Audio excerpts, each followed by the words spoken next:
再切成小丁，生姜切成薄片，再切成丝，然后切成丁。碗中打入3个鸡蛋，烘焙的小菜。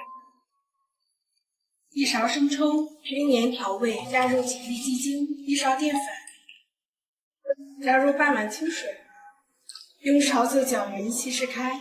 这会儿木耳也已经泡发好了，下手给它抓拌一下，清洗干净。看一下这个水，现在就已经很浑浊了。再用流动的清水多冲洗几遍。锅中水提前烧开，放入木耳，焯烫2分钟左右。把木耳煮熟后用水捞出，锅下凉水，锅凉以后挤干水分，